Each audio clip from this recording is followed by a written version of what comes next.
Donc, acceptez-vous de participer à la discussion aujourd'hui? Oui, pas de souci pour ça. D'accord. Donc, nous allons commencer l'interview et il y a un mail que nous allons vous donner. Si vous pensez à d'autres questions par la suite, vous pouvez contacter Lorraine Berchard, qui est la directrice de cette évaluation au niveau de NORC aux États-Unis. Ok, pas de souci. Ok, merci. Donc, aujourd'hui, c'est le 3 août. Prends la date. L'heure du débat, c'est 15h30. 15h.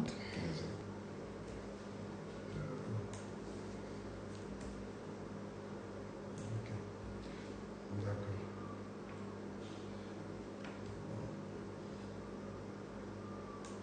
Votre fonction, c'est suivi, évaluation, rédivabilité, apprentissage. Oui, je suis le coordonnateur régional. Ah, d'accord, ok. Suivi, évaluation, recherche, apprentissage.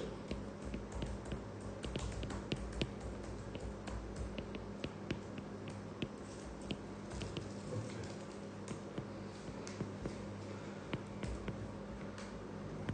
Partons maintenant au protocole. Questionnaire.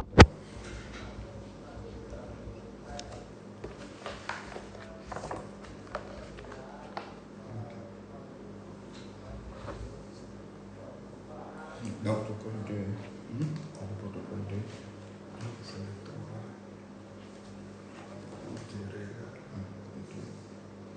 Ça commence ici.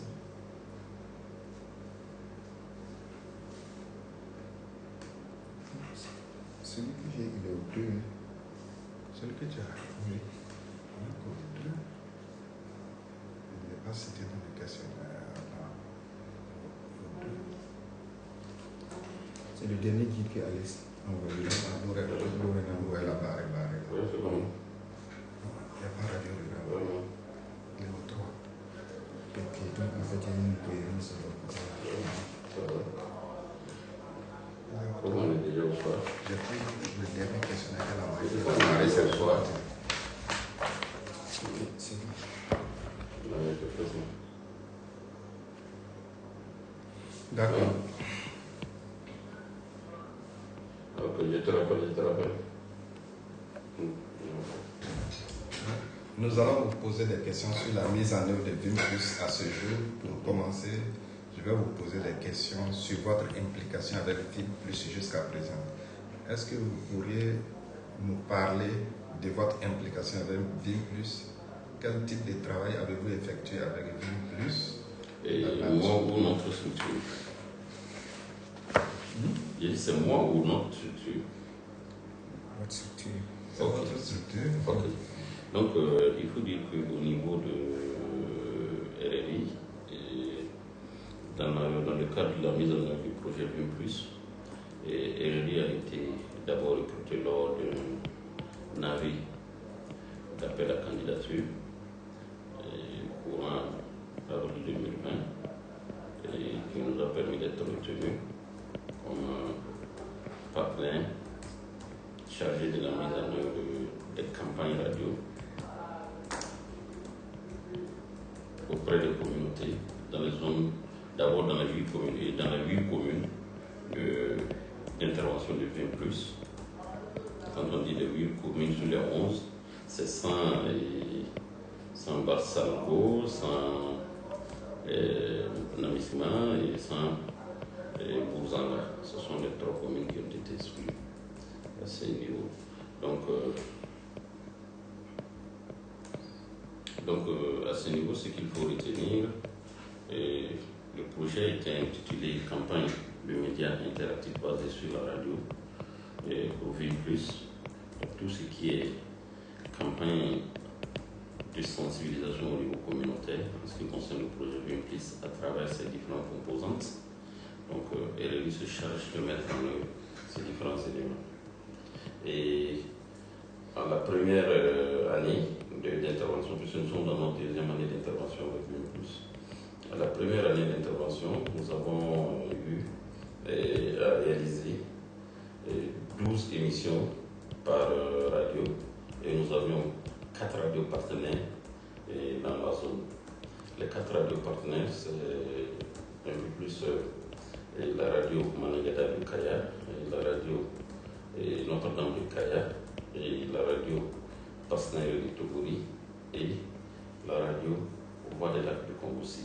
Donc qui permet vraiment de prendre en charge les trois provinces dans lesquelles et dans les communes dans lesquelles VIMPLUS avait demandé à ce que nous intervenons. Donc, outre cela, nous avons travaillé aussi, donc pour faire 12 fois 12 émissions, fois 2, ça fait 24 émissions par radio. Donc nous sommes autour de 96 émissions qui ont été produites et diffusées dans le cadre de VIMPLUS. Et en prenant toutes les compositions et les composantes en charge, les moyens d'existence, gouvernance inclusive, santé, nutrition, WASH, le genre.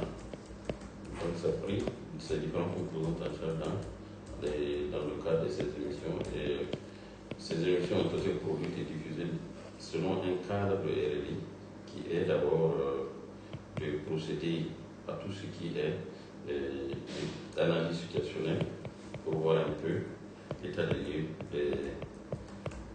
des différentes thématiques qui seront développées.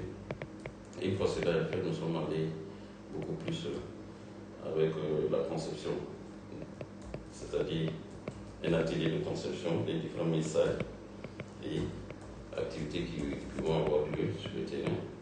Après ça, nous avons produit des plans de diffusion des émissions composés d'abord d'une série radio participative et après la série radio participative, on a abrégé SRP. On a eu aussi le théâtre plus discussion, qui est une autre technique de communication que nous utilisons et au niveau des ondes. Donc ce sont les deux types de stratégies que nous avons mises en œuvre dans le cadre de la première phase. Et outre cela, je pense que nous avons travaillé en tandem et en synergie avec les différentes composantes de VIMPLUS, c'est-à-dire partenaires de VIMPLUS, surtout les partenaires de mise en œuvre et les PLEP surtout. Donc je pense que c'est un peu tout ce qu'on peut dire à ce niveau. D'accord. Maintenant, quel service ou partenariat spécifique fournissez-vous? Votre organisation offre-t-elle dans les villages ciblés par des activités de VIMPLUS? Bon, les communes, vous les avez déjà citées d'abord, c'est les 8 communes.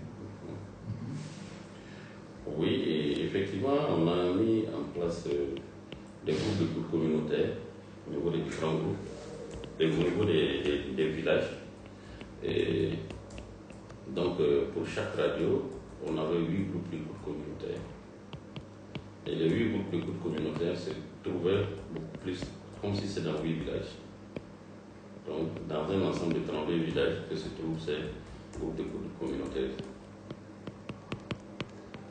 Et comment ces groupes ont été mis en place? On a pris en compte les partenaires déjà bénéficiaires de VIMPLUS dans les villages, qui sont dans les villages. Donc, eux, ils bénéficient, nous, à notre niveau, de l'écoute de ces émissions. Parce qu'il y a un poste radio qui leur a été donné, où ils se retrouvent en groupe pour écouter les émissions, qui accompagnent déjà les différentes activités et que VIMPLUS mène à travers les animateurs et autres sur le terrain.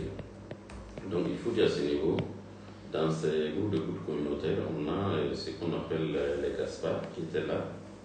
On a aussi les mères leaders, les mamans leaders les mamans leaders. On a aussi vraiment des bénéficiaires clés formés par VIMPLUS dans le cadre du projet, qui sont dans les groupes de groupes communautaires, mais avec d'autres bénéficiaires pour permettre l'éveil et la compréhension de ce que on a dit. Par exemple, si on a distribué des intrants pour les bouillies enrichies, ça travaille les émissions qui ont l'information sur comment faire la bouillie enrichie et comment conserver ces bouillies.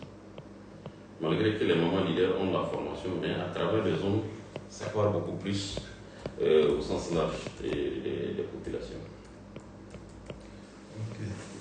Y a-t-il des objectifs ou des résultats importants sur lesquels, selon vous, VIMPLUS devrait se concentrer davantage pour aller de l'avant? Oui, il y a des objectifs et même des résultats sur lesquels VIMPLUS doit beaucoup se concentrer. Ou se concentrer moins aussi s'il y en a. Un exemple. Et comme objectif, par exemple, le fait que doit se concentrer beaucoup plus sur les objectifs de mettre au même niveau les différents bénéficiaires. Ça, c'est un objectif que plus devrait se fixer.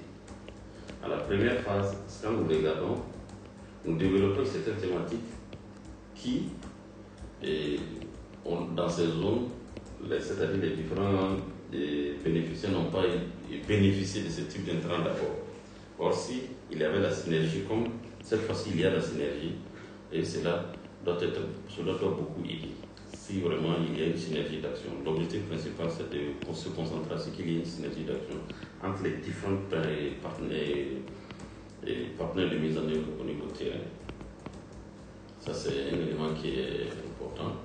Et aussi, les résultats que nous avons constatés, c'est l'écoute des émissions et la mise en pratique des conseils et messages donnés au niveau des émissions. Et là, par exemple, nous prenons le taux d'écoute était à près de 77,2% au niveau des émissions. Ça veut dire qu'une majeure partie de la population écoute ces émissions. C'est de renforcer ces émissions et voir dans quelle mesure travailler à pérenniser cela pour que les efforts ne restent pas vains après le départ du projet. Ça, c'est des éléments qui sont assez clés. Et il y a aussi des résultats clés que VIMPLUS doit travailler à capitaliser. Et plus ou moins et voir comment il faut faire ce partage de connaissances avec l'ensemble des bénéficiaires de la zone. Par exemple, il y a ces résultats qui, quand on prend, surtout les pratiques de résilience avec cette période assez difficile.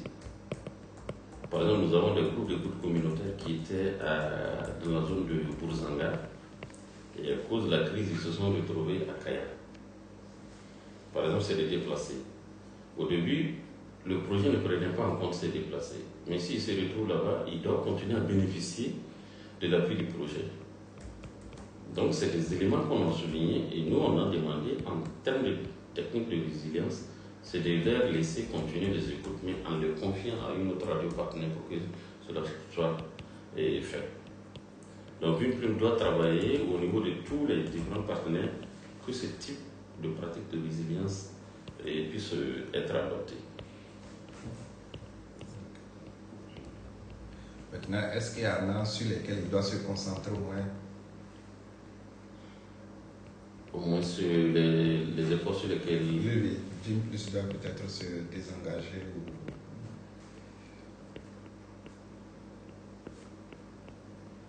Bon, je pense que là où VIMPLUS doit beaucoup plus se concentrer actuellement, c'est d'abord accentuer la communication sur les questions de cohésion sociale. Car aujourd'hui, nous qui partons sur le terrain, nous constatons cette méfiance au niveau des différents membres des communautés. Donc c'est de travailler beaucoup plus sur les questions de cohésion sociale. Et ça, c'est un élément assez important. Et se concentrer aussi sur une manière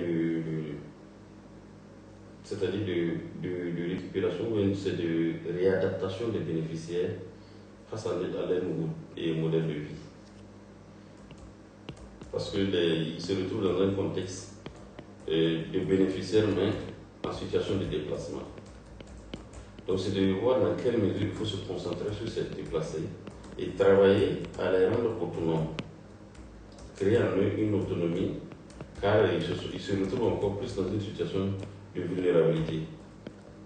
Déjà, ils étaient dans une situation de vulnérabilité, je ne sais pas quel terme utiliser maintenant, et c'est de travailler à plus et rendre leur vie comme une vie normale et quelque chose comme ça.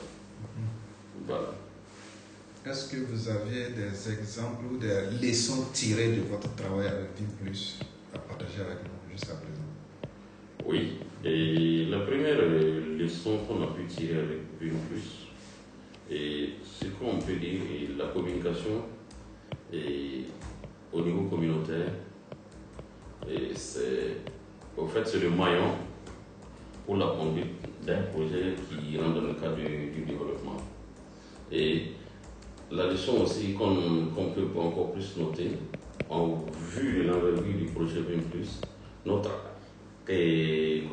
capacité à s'adapter aux différentes thématiques qui sont abordées dans les différentes composantes. Donc ça, c'est vraiment une leçon qu'on a tirée. Parlant de cohésion sociale, on se retrouve dans l'élevage des animaux. Et d'ici là, on se retrouve dans la nutrition et dans les bonnes pratiques agricoles. Vous voyez que c'est des thématiques parfois qui ne vont même pas ensemble. Ou bien on parle de l'état civil. Donc c'est des thématiques parfois qui ne vont même pas ensemble. Mais notre capacité vraiment à mettre tous ces thèmes ensemble, surtout avec le théâtre plus discussion, où nous créons une série, c'est-à-dire enchaînée, où on ne sent pas de quelque chose de décousu. C'est vraiment comme si c'est dans un feuilleton qu'on se retrouve. Donc ça, c'est vraiment notre capacité à nous adapter, à intervenir au niveau humanitaire avec plusieurs thématiques. Voilà. Le théâtre plus Discussion. En discussion, ok. Oui. Et aussi, ce qui est important à souligner, c'est aussi notre capacité à intervenir dans les zones de crise. Par exemple, pour notre bureau du Burkina, c'est notre première expérience. Et je pense que parmi l'ensemble des partenaires de BIM+, et nous faisons partie de ceux qui ont pu s'adapter vraiment à la situation de crise dans la zone d'intervention. Merci. Surtout en créant des groupes d'écoute communautaires. Et là où nous ne pourrons pas créer les groupes d'écoute communautaires, nous avons eu l'initiative des groupes d'écoute virtuels qui, sur la base des téléphones et de la téléphonie, nous arrivons à discuter avec ces groupes, c'est-à-dire dans un cadre virtuel, soit à travers WhatsApp, surtout à travers WhatsApp où ces populations échangent, et pour créer la pérennisation de ce groupe. Ce sont les facilitateurs, les bénéficiaires eux-mêmes qui sont les administrateurs de groupe. Donc ça, c'est un élément assez important que je voulais préciser.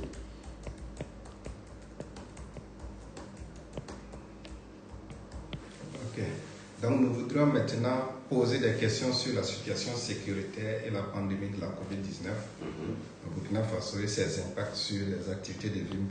Okay. Est-ce que vous pourriez nous parler de l'impact de la situation sécuritaire dans le centre nord, particulièrement sur votre travail? Est-ce que vous avez dû suspendre vos activités ou bien vous avez dû faire des pauses? Et il faut le dire, elle est liée à une stratégie d'intervention qui se fait non seulement à distance, qui peut se faire non seulement à distance, mais aussi qui peut se faire en présentiel. Donc cela nous permet de nous adapter aux différentes situations qui se présentent en nous. Et même dans nos outils du monitoring, et ce qu'il faut retenir, nous arrivons à faire des outils de suivi à distance sont disponibles, pour les interventions à distance sont disponibles, et les outils d'intervention en présentiel sont disponibles. Donc ça, c'est une stratégie complexe du niveau programmatique, au niveau des projets jusqu'au niveau de suivi et évaluation. Ce canal est disponible. Voilà. Et donc, à notre niveau, il faut le dire, la question sécuritaire ne nous a pas empêché d'évoluer dans notre système de travail. Voilà. Nous avons toujours été résilients à ce qui se passe par rapport au terrain. Et je pense que quand on a commencé l'année passée, on a d'abord essayé, il y a des zones qui n'étaient pas accessibles. Parce que c'est quand on a commencé qu'il y a certains villages qui ont commencé à disparaître. C'est-à-dire beaucoup de PDI vers Kaya, vers Piscina, vers Tougouri et autres. Et donc en ce moment, nous avons eu l'initiative de mettre en place le premier groupe d'écoute virtuelle à travers WhatsApp, que nous avons suivi nous-mêmes, tiré les leçons, et nous avons trouvé que ça a été une approche qu'on peut utiliser Donc ça veut dire que l'intervention au niveau communautaire, on peut créer un système virtuel d'intervention au niveau communautaire. C'est que nous avons réussi, on a pu le créer. Et maintenant, pour cette année où la situation sécuritaire est encore plus délicate, le chronogramme que nous avons proposé à l'UNPLIM jusqu'aujourd'hui, rien n'a été changé et aucun livrable n'est à l'écart.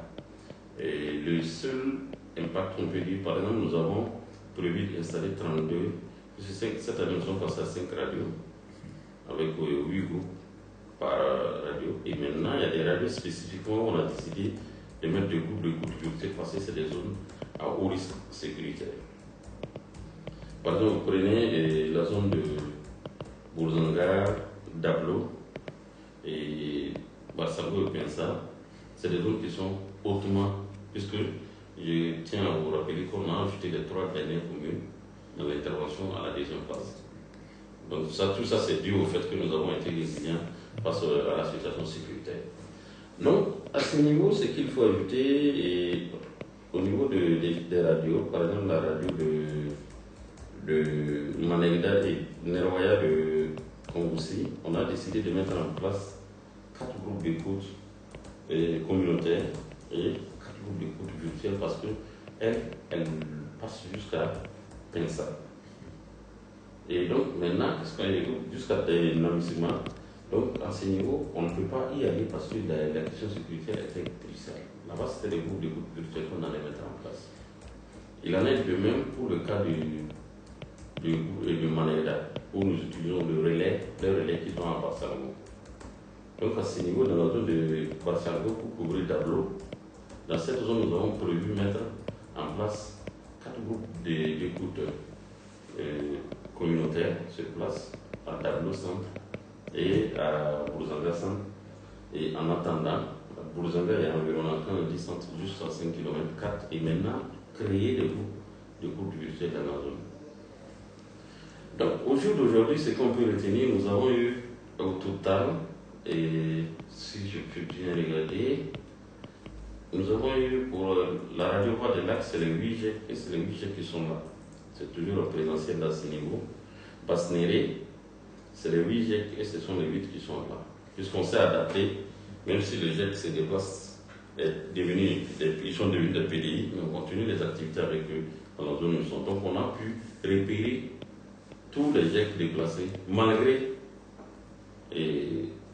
vraiment les tribus qui se sont créés tout récemment. Pour Manegda, on avait prévu mettre en place 4 GF et 12 GEC. Mais malheureusement, on a été contraint à mettre en place 6 GF au lieu de 4 et 10 GEC, vu l'évolution du contexte sécuritaire. Donc ça veut dire que nous nous sommes adaptés tout compte fait à la situation qui se présente à nous. Donc au Nerwaya, c'est resté comme tel. À Razama, ça c'est les villages comment on appelle ça? Ce sont les villages de Piscila. Nous avons mis en place là-bas, au lieu de 8 GEC, on arrive jusqu'à 11 villages. Donc ce qui nous donne au total près de 51 GEC et GEC que nous avons pu mettre en place. Et ces 51 se retrouvent exactement dans 48 localités aujourd'hui que nous couvrons. Donc l'impact un peu, qu'on peut dire, c'est les écoutes en groupe qui sont devenues plus ou moins difficiles au niveau des GEC. Mais on a la situation résidente toujours qu'on utilise l'écoute individuelle qu'ils vont faire et qu'ils vont reverser le reste en groupe de 5-5 au niveau du facilitateur qui va transmettre ça à la radio pour qu'on puisse améliorer et prendre en compte les commentaires qu'ils font au niveau de l'émission. Donc ça c'est sur ça qu'on s'est tablé. Et vraiment là on fait de l'écoute active et individuelle. Et après ils se retrouvent dans des petits groupes, rendre compte et puis facilitateur et ainsi de suite jusqu'à finaliser cela. Et aussi il y a le problème de sabotage des téléphonies mobiles. Vous savez, nous utilisons une plateforme où ils appellent pour participer. Donc cela a joué sur les interactions, surtout au niveau de la radio Basnéré de Tougouri.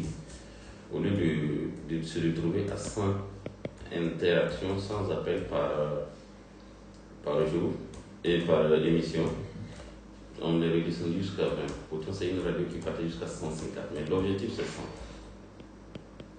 Sinon, les autres radios ont baissé, mais pas trop.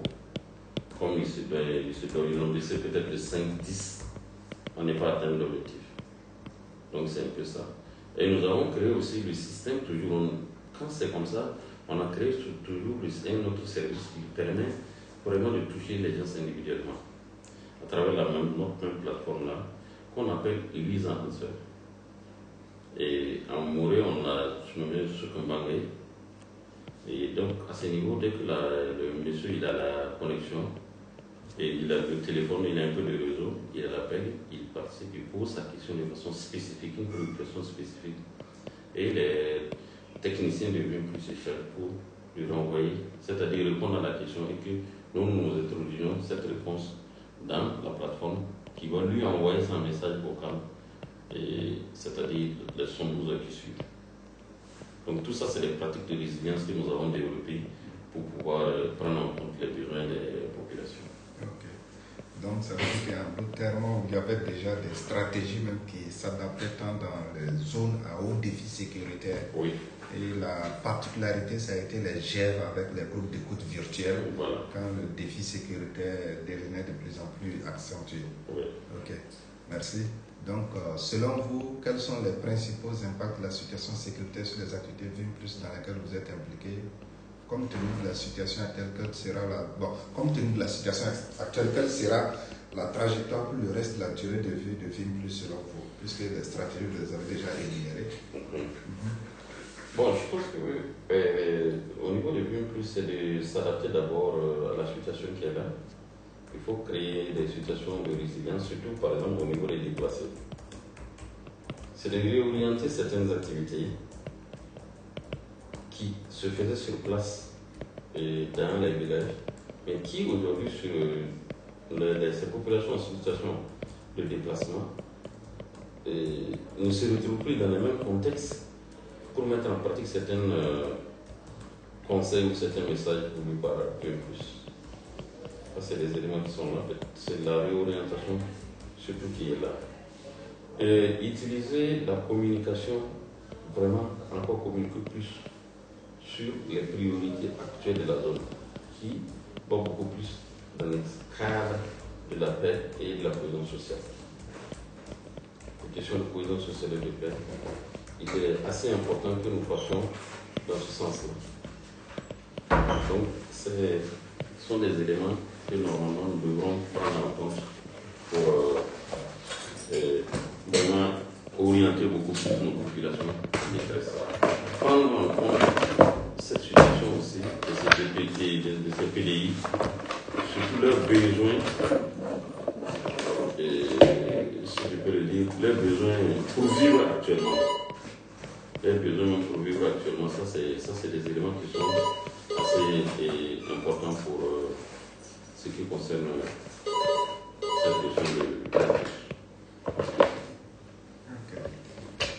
Merci. Est-ce qu'il y a des actions supplémentaires ou d'autres activités que vous pensez que VIM+ pourrait faire pour s'adapter davantage?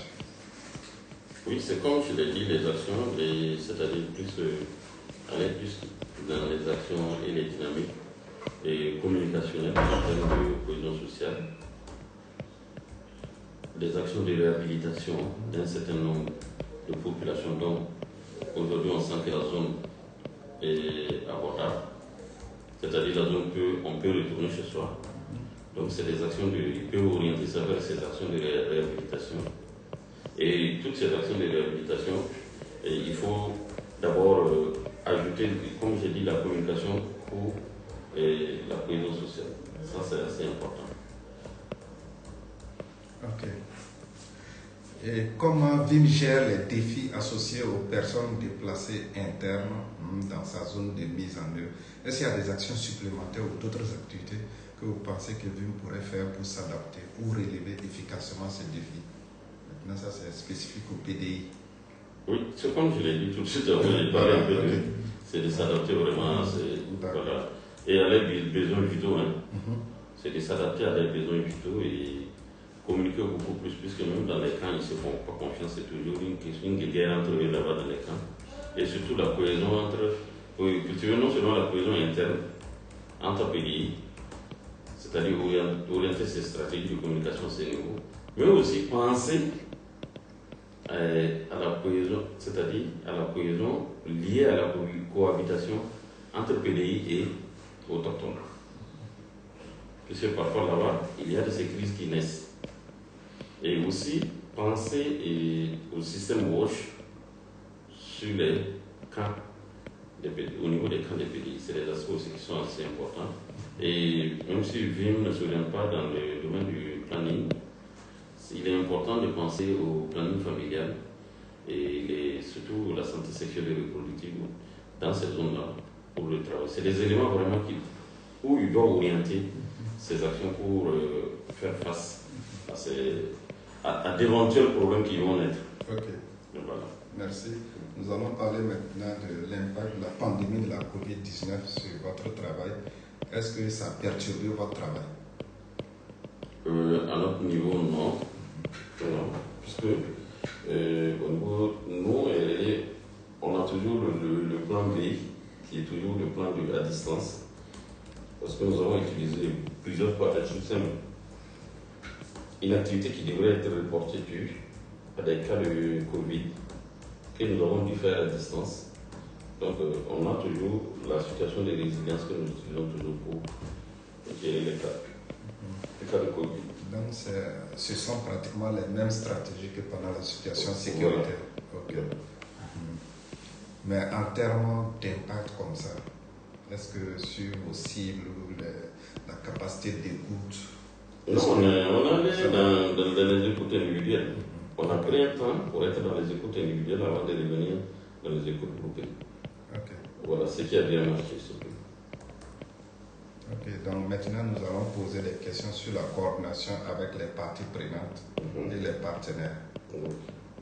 Pensez-vous que l'ensemble des interventions de VIM+ répond aux besoins les plus importants de ces bénéficiaires et intervenant dans les villages des communes du centre? Est-ce qu'il y a-t-il des parties prenantes ou des groupes de participants qui, selon vous, ont été laissés de côté? Non. Non, parce que, au fait, c'est l'intervention du VIM+, c'est un système d'intervention intégré. Parce que toutes les parties prenantes sont prises en compte au niveau de toutes les couches sociales.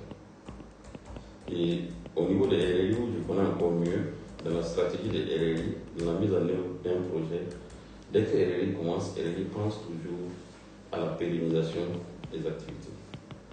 La question de durabilité fait partie, c'est-à-dire des normes de RRI. Donc ça fait que RRI ne fait rien, non seulement sans la communauté. Voilà pourquoi il a le besoin des communautés pour pouvoir traiter les problèmes des communautés. Aussi, sans les parties prenantes au niveau local, à savoir les leaders coutumiers, les leaders d'opinion, les élus locaux, et au niveau et les services techniques de l'État, dans la réalisation des émissions qui sont tous conduits selon des thématiques dont on a besoin. Voilà. Okay. Et au niveau des RRI, c'est fait en langue.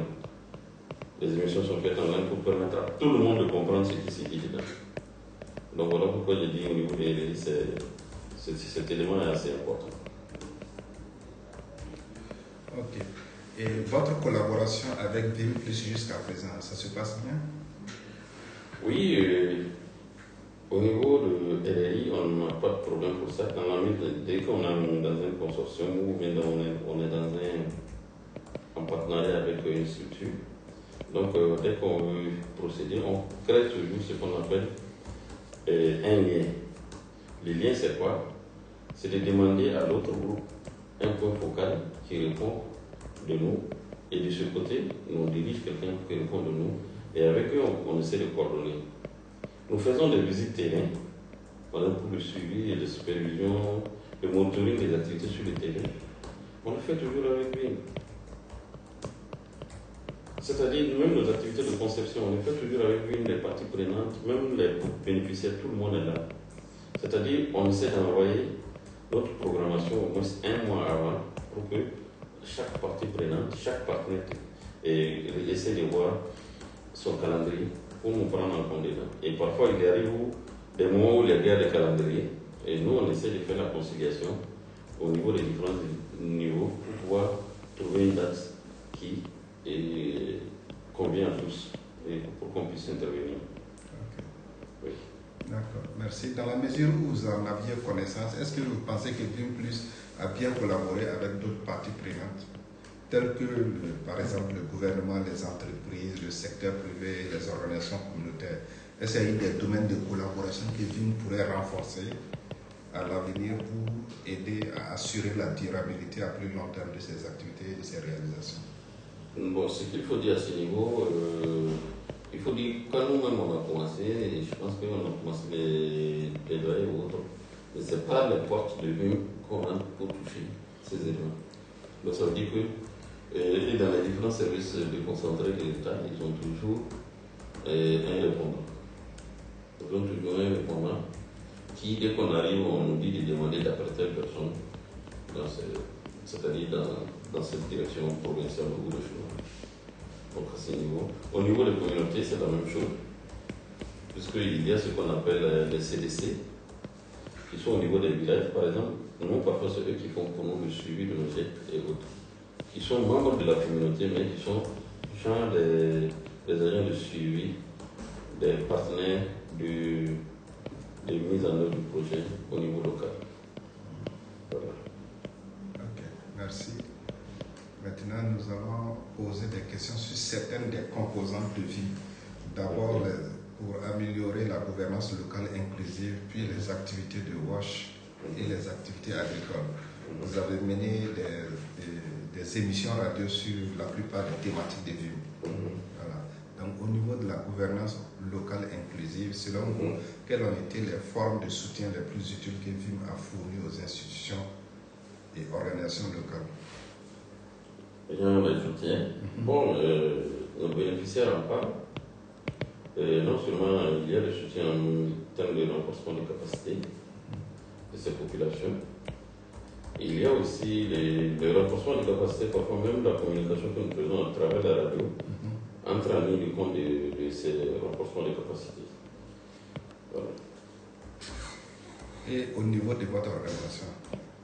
Au niveau de notre organisation, il y a l'accompagnement du VIM+, qui nous accompagne tant au plan collaboration et aussi comme ils ont les techniciens pour les émissions, donc ils participent fortement dans la production et la conception, au fait dans la réalisation des émissions en tant qu'invités comme experts dans une thématique donnée. Donc ça c'est vraiment un niveau où VIM+ nous appuie beaucoup. Voilà. Okay. Est-ce que vous avez des suggestions sur la manière dont VIM+ peut améliorer ce flux de travail à l'avenir? J'encourage VIM+ d'abord à continuer dans ce sens-là.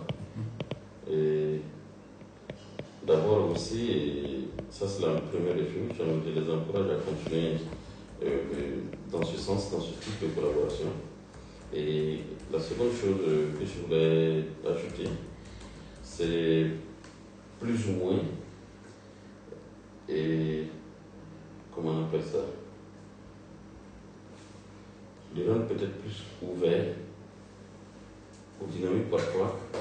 Leur service de suivi et évaluation, c'est à ce niveau vraiment on sent la collaboration. Parce que ce service qu'on entend que c'est un service technique et réagit tardivement parfois aux requêtes. Imaginez nos évaluations annuelles que nous faisions. Quand on les renvoie, à maintes reprises, ils ne réagissent pas.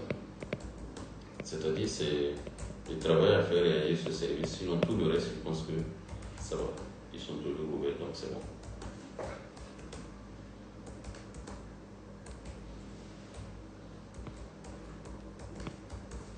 Ok. Merci. Donc, en matière maintenant de santé, nutrition, hygiène, assainissement, parmi l'ensemble complet des activités de santé mises en œuvre par VivePlus, quelles sont selon vous les plus efficaces et les plus percutantes et pourquoi? Donc, quelles sont les moins efficaces ou les moins percutantes et pourquoi? Ce que vous avez eu, les émissions radio sur les activités dans ce sens. En ce qui concerne, bon, peut-être si je dis les moins percutantes, c'est comme j'ai soulevé les questions de cohésion sociale. Parfois, les populations arrivent difficilement à comprendre les différents éléments et les mots véhiculés à travers ces différents éléments. Parce que c'est le mal de vivre ensemble qui est arrivé et c'est ce qui a entraîné cela.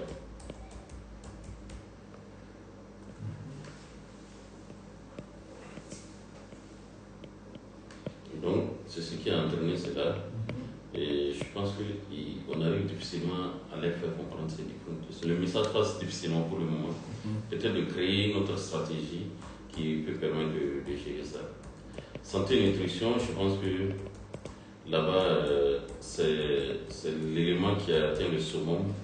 Et je dirais même l'information est saturée à ce niveau, au niveau des populations. Voilà. À ce niveau, je dirais que l'information est saturée.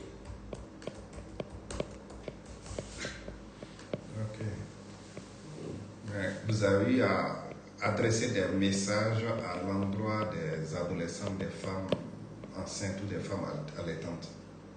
Oui, effectivement. Et il y a des émissions spécifiques qui vont à l'endroit de ces gens-là. Surtout les émissions sur la nutrition au plat et les questions de protection du calendrier vaccinal, les différents éléments comme ça.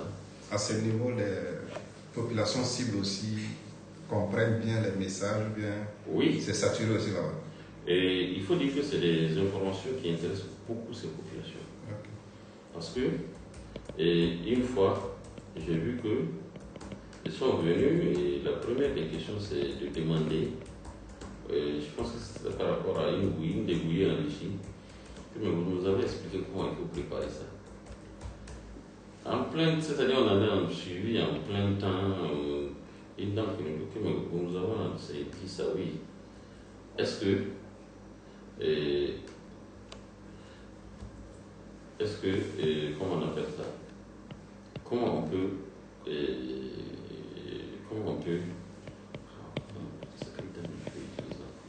on peut conserver cette bouillie? Donc, moi je me suis arrêté, j'ai dit, mais ça veut dire que ça les a intéressés. Et j'ai dit ça dans un village, je suis allé dans un autre village, on m'a posé la même question. Donc ça veut dire que c'est des éléments qui quand ça concerne ces gens-là, c'est beaucoup plus. Et ça veut dire que ça les intéresse beaucoup plus. Ok. Est-ce que dans ce domaine, VIM peut mieux faire ces informations? Si ça les intéresse déjà, est-ce qu'il y a des informations qui manquent, par exemple? Je ne sais pas. Comment VIM pourrait-il mieux atteindre ces groupes? Et VIM, pour atteindre ces groupes, je pense que c'est beaucoup plus de diversifier et de voir dans quelle mesure il faut augmenter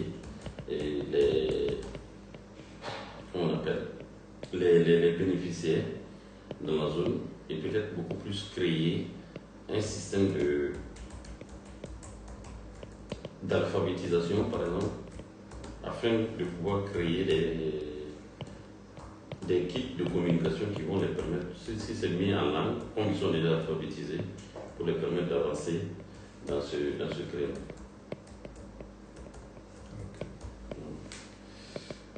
Bon, la nutrition, ça c'est le domaine que vous dites que c'est saturé. Alors c'est saturé. Nutrition, malnutrition, voilà. Ça c'est saturé. Ok.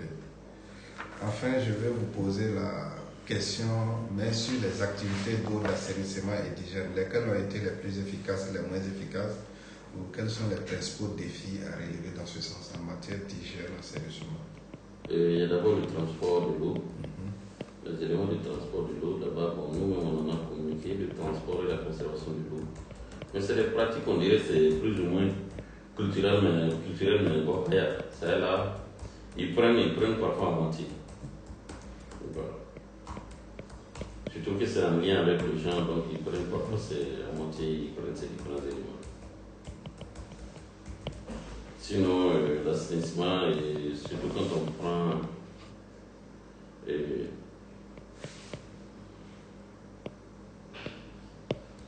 des questions de dalle, l'édification à l'air libre, à ce niveau, je pense que ça, c'est des éléments qui sont bien compris et par cette communauté. Donc, quand on regarde l'entretien de son environnement de vie aussi, c'est un élément aussi qui est très très très bien protégé. Donc je pense que tous ces éléments, on ne peut pas reprocher quelque chose à ces différentes structures. Est-ce que vous avez d'autres recommandations pour l'amélioration des activités de santé, nutrition et de WASH? Santé, nutrition, WASH, vraiment c'est de redoubler d'efforts et en termes de communication sur le transport et la conservation de l'eau de boisson. L'entretien des puits et des forages. C'est des éléments, par exemple, c'est des éléments qui n'ont même pas été touchés. L'entretien des puits et des forages par les populations communautaires. À tout moment, il faut aller chercher quelqu'un au village s'il y a une part pour gérer. Donc, l'entretien, la gestion des puits et des forages, surtout les puits à grand diamètre et autres, c'est leur entretien demandant un certain nombre de choses. Et c'est l'équipement aussi de ces populations de produits qui permettent d'entretenir ces différents éléments, ces différents outils, voilà, tels que les plores et autres là, pour pouvoir permettre parfois de désinfecter l'eau. Okay. Voilà. Maintenant, nous sommes au niveau des activités de production agricole. Pensez-vous que les activités agricoles en fait, les émissions radiophoniques sur les activités agricoles ont atteint les ménages vulnérables dans les villages ou les communes avec lesquelles vous travaillez? Oui, je pense que ça a beaucoup atteint, en ce sens que lors de l'enquête annuelle passée, on était à près de 95% c'est-à-dire des agriculteurs et agricultrices qui disent non, qu'ils mettent en pratique des conseils en lien avec les aides. Ça a été une discussion entre nous-mêmes et l'équipe de Bien Plus. Voilà. Maintenant, comme suggestion, il se limite seulement beaucoup plus à la pratique des aides. Il y a plusieurs techniques de récupération de terre qui existent. Mais cette année, j'ai vu, ils ne se sont même pas intéressés à ça. Donc, il est bien de revenir. C'est une zone qui est en proie et où les terres sont très pauvres. Donc, il est bon de toujours retenir ces pratiques, même si on atteint le seuil et parfois la chute en termes de communication. Quand ce n'est pas maintenu, quand ça chute, c'est le réveil qui revient et là, ces bonnes pratiques disparaissent en même temps. Voilà. Ok. Donc, quel type d'activité supplémentaire ferait une différence pour les ménages extrêmement pauvres?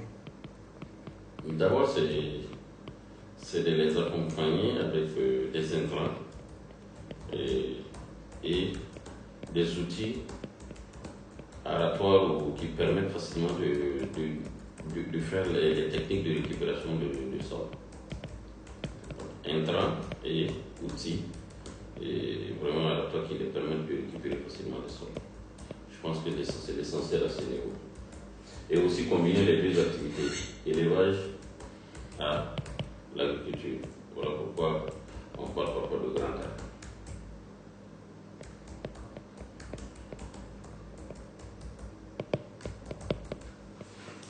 Est-ce qu'il y a d'autres activités ou stratégies de production agricole, de sécurité alimentaire ou de moyens de subsistance qui, selon vous, sont nécessaires ou pourraient être plus pertinentes pour atteindre les objectifs de vie dans ces domaines?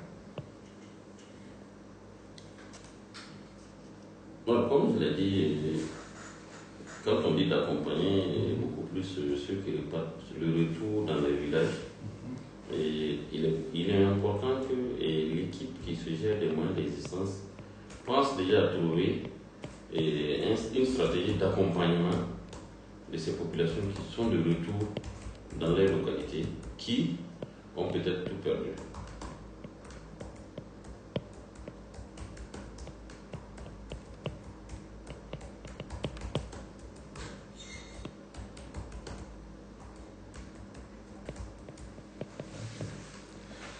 Passons maintenant à la partie genre, jeunesse, équité et inclusion sociale. Que pensez-vous du travail de VIM avec les femmes et les jeunes? Les activités ont été efficaces. Est-ce qu'il y a-t-il qui, selon vous, n'était pas efficace? Bon, c'était un truc inclusif.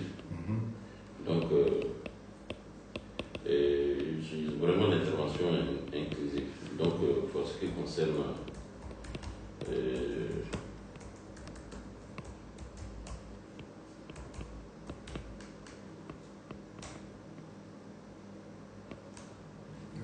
donc, les jeunes, les femmes, tous ont été pris en compte, voilà. Parce que la stratégie même est intégrée. Voilà. Ok. Donc, est-ce qu'il y a des groupes qui ont été exclus des activités de VIM Plus ou qui ont moins bénéficié ou plus bénéficié? Non, même chez nous, il y a des groupes jeunes. Ok. N'en parlons pas du reste. Chez nous, là où c'est compliqué de les avoir, là, on a tout fait pour créer des groupes jeunes. Et quand vous prenez les GEC virtuels, là, les GEC virtuels, ils sont beaucoup plus là-bas, puisqu'on sait que c'est des gens qui n'écoutent pas la radio. Mais si on les voit, on les amène de l'autre côté, dans les téléphones, on arrive à les gérer là-bas. Ok. Donc, à ce niveau, je pense pas qu'il y ait des soucis. Est-ce qu'il y a des femmes, telles que les femmes handicapées ou les femmes âgées, qui ont moins eu l'occasion de participer ou moins tiré profit de certaines activités? Nous sommes à une participation de 54% des femmes aux émissions. Donc, à ce niveau, on ne peut pas dire que. Je vais regarder ça tout de suite.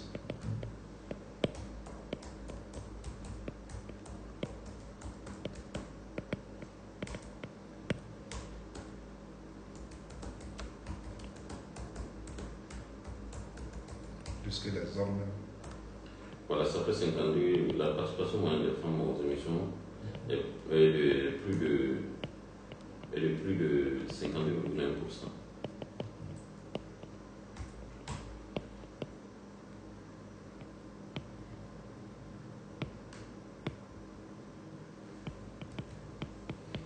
Ok. Maintenant,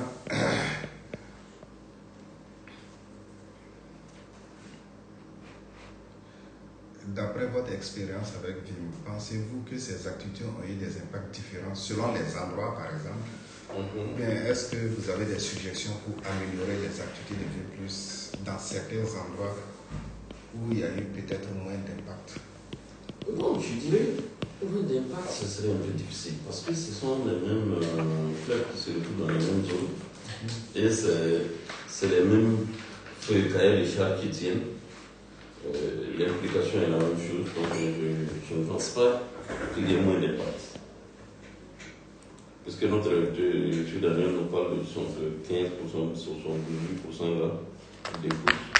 Et on était parmi les 78% au moins, tous les 80% ont mis en pratique. Et quand on regarde, c'est des 1 point qui les séparent. Donc pour nous, cela n'a pas comment on appelle, d'impact, ou bien il n'y a pas de différence significative. Ok. Est-ce qu'actuellement, VIM Plus est considéré comme un succès dans sa zone d'intervention? Oui, je peux le dire. Pourquoi pas?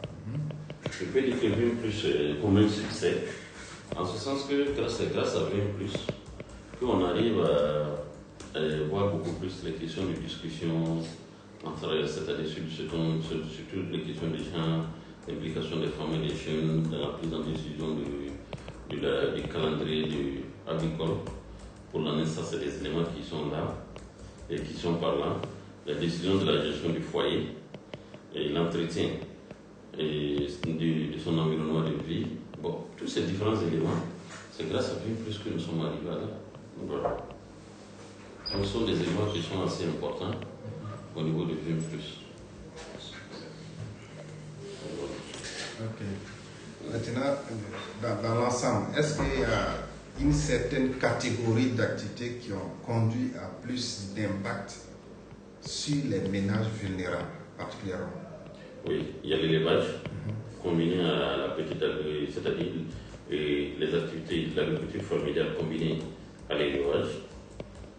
Ça, c'est un. Et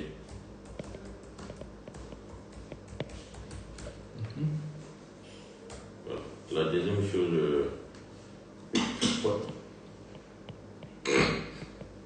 On a les questions de nutrition aussi, surtout au niveau des femmes, qui a eu beaucoup de succès.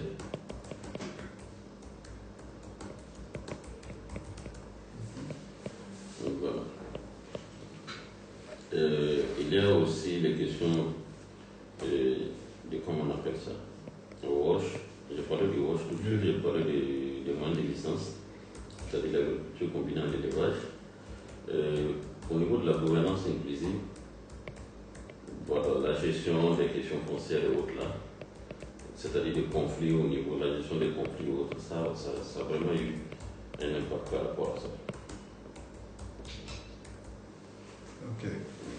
Maintenant, nous sommes au niveau des impacts indirects et la durabilité.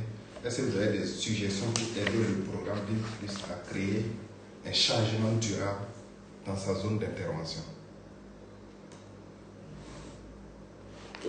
Pour moi, c'est l'implication seulement des parties prenantes au niveau local. Ça, c'est la première des choses qui est là. Et l'appropriation des activités par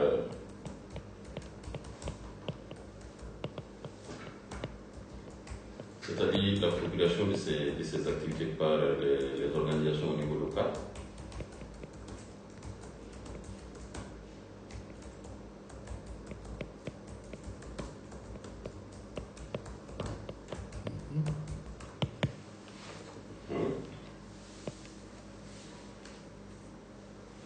Donc, il y a ça. Il y a aussi, par exemple, si ces deux éléments, c'est carrément fondamental.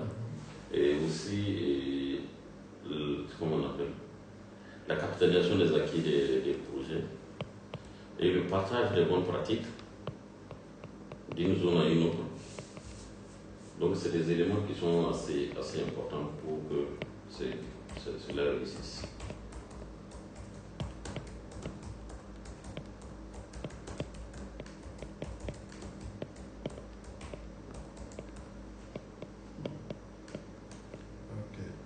Maintenant, de façon générale, est-ce qu'il y a eu des activités qui ont eu des impacts négatifs?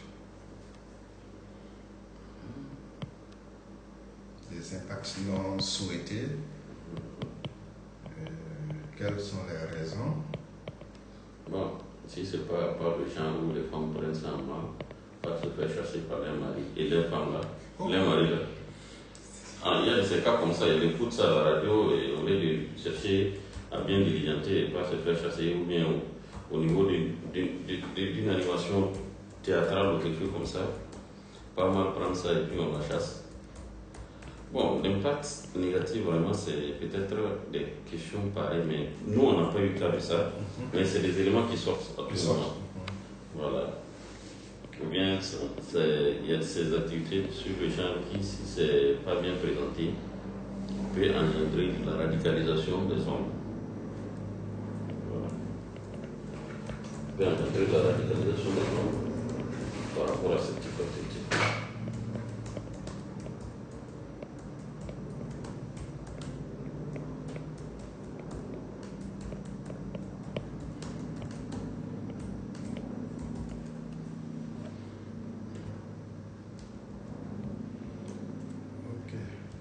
Maintenant, de façon spécifique, est-ce que vous pouvez nous parler des campagnes radiophoniques sur lesquelles VIM a travaillé avec vous?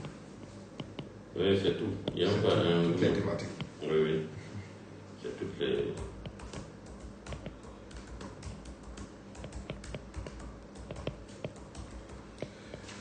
Pensez-vous que les messages étaient les bons si vous deviez recommencer avec les connaissances que vous aviez maintenant du terrain? Est-ce que vous changeriez quelque chose, certaines campagnes?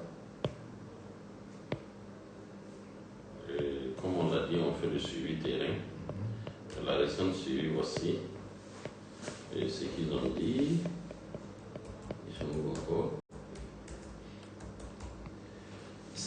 100% des populations rencontrées lors des émissions et lors de la mission déclarent que les thèmes abordés sont pertinents. Okay. Ils prennent en compte leurs préoccupations, tout.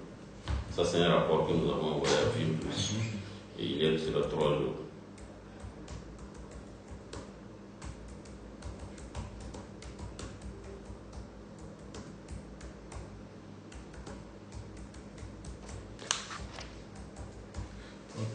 est-ce que vous avez des recommandations pour améliorer le travail radiophonique futur de Vim Plus, en particulier en ce qui concerne la portée des messages et les impacts sur les bénéficiaires cibles?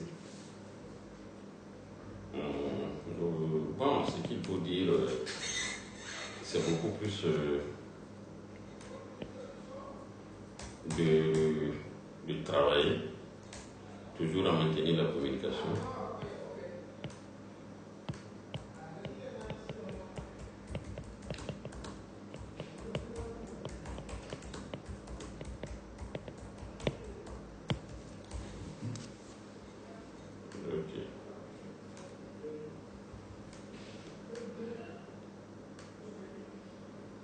Donc, et aussi peut-être c'est qu'on doit travailler toujours à la pérennisation de ces campagnes radiophoniques avec les différentes radios, surtout en les orientant beaucoup plus, parce que les radios partenaires, il faut essayer aussi de travailler à améliorer leurs connaissances, et ce qui va nous permettre de les orienter, c'est-à-dire ce qui va les permettre de les orienter plus vers la mobilisation des ressources pour continuer ce type d'activité. Et donc pour ce faire, RRI développe toujours un système de travail, on appelle le plan, comment on appelle ça, la franchise sociale, qui est un canevas et qui permet à la radio de s'auto-former et de travailler avec ses différents partenaires pour mobiliser les ressources et continuer les différents programmes qu'elle a au lieu que ça devienne un planche vide après le projet, donc que ce soit de façon continue.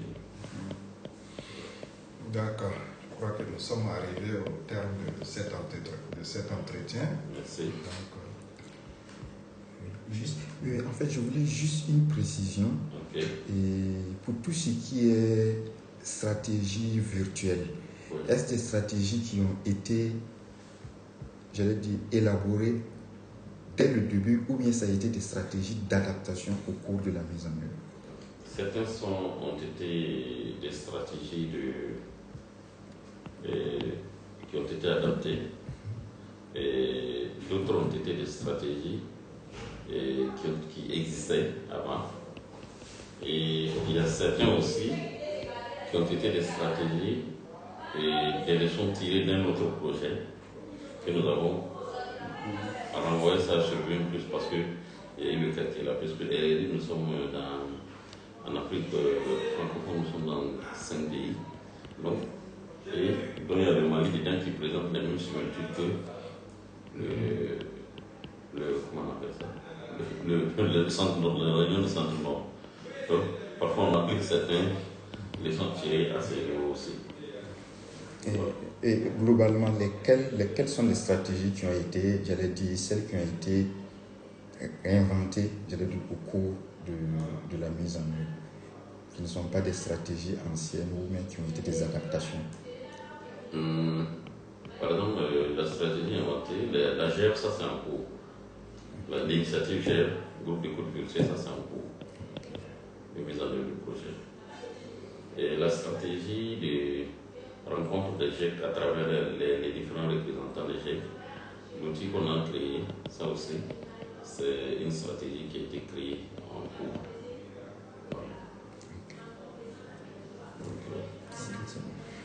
D'accord, donc merci, nous sommes au terme de cet entretien.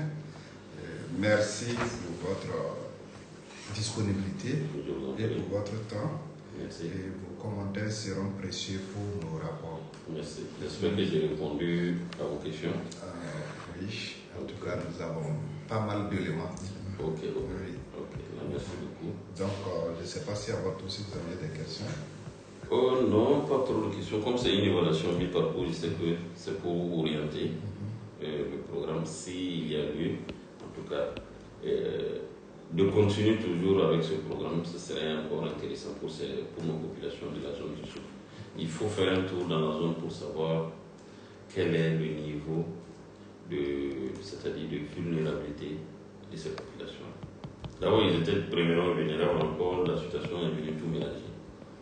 Donc vraiment, c'est des éléments assez précieux.